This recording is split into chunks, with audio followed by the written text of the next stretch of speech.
On va maintenant regarder dans quelle utilisation est-ce qu'on utilise le déterminant d'ordre 3. Si j'ai trois vecteurs dans l'espace, U, V et W, trois vecteurs de l'espace génèrent un parallélépipède qu'on peut appeler P.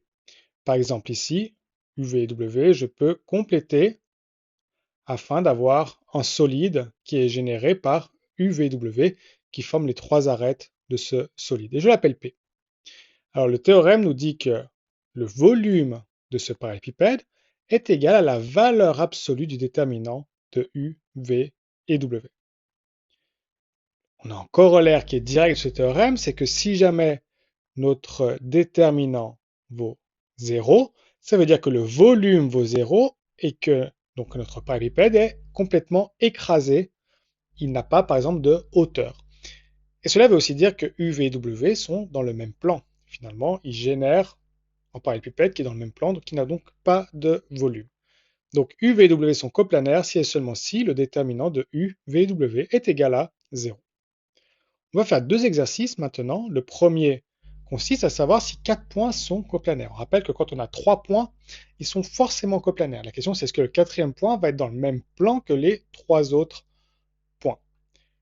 En fait, ça revient à se poser la question si les vecteurs AB, AC et AD sont coplanaires, si on voit sur notre dé.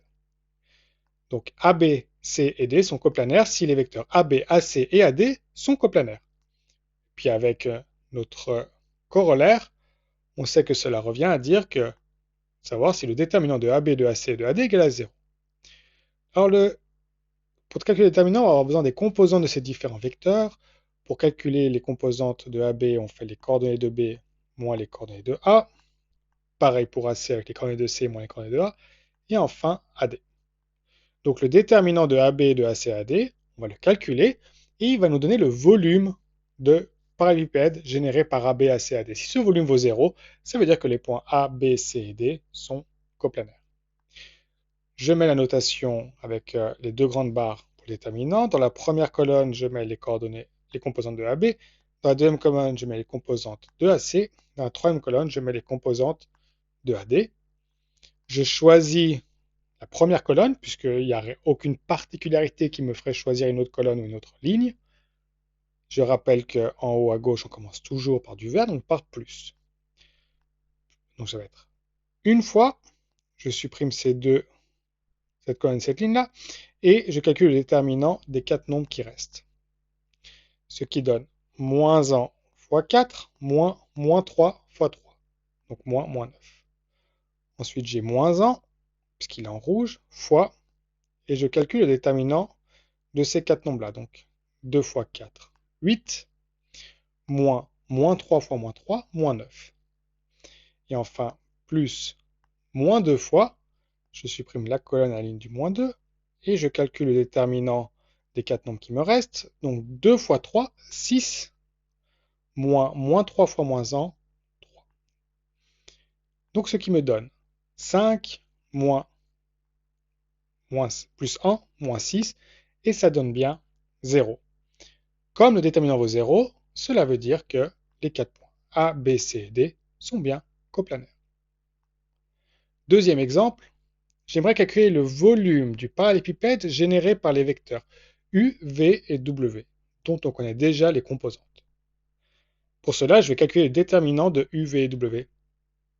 Première colonne, je mets U, deuxième colonne V, troisième colonne W, et je calcule. Je pars à partir de la première colonne, puisque je n'ai pas de particularité sur les autres colonnes ou lignes. Je commence par le 2, donc j'écris plus 2 fois, et là je supprime ligne et colonne, plus 2 fois, on remet tout le détail, le déterminant de 2, 3, 4, 2. Moins 1 fois le déterminant de moins 1 et 4, 2. Moins 1 et 4, 2. Plus 3 fois le déterminant de, si je supprime une colonne du 3, moins 1 et 2, 3. Quand je calcule, ça me donne 2 fois 4 moins 12, plus moins 2, moins 4, plus 3 fois moins 3, moins 2. J'effectue les calculs. Cela me donne moins 16, moins 6, moins 15, et donc j'obtiens moins 37. J'en déduis que le volume de mon parallélépipède est la valeur absolue de moins 37, donc 37. Pour rappel, le déterminant, on va l'utiliser dans deux situations principalement. Pour calculer le volume d'un parallélépipède généré par trois vecteurs, et de manière équivalente, puisqu'on le déduit directement de cela, pour savoir si trois vecteurs sont coplanaires ou si quatre points sont coplanaires.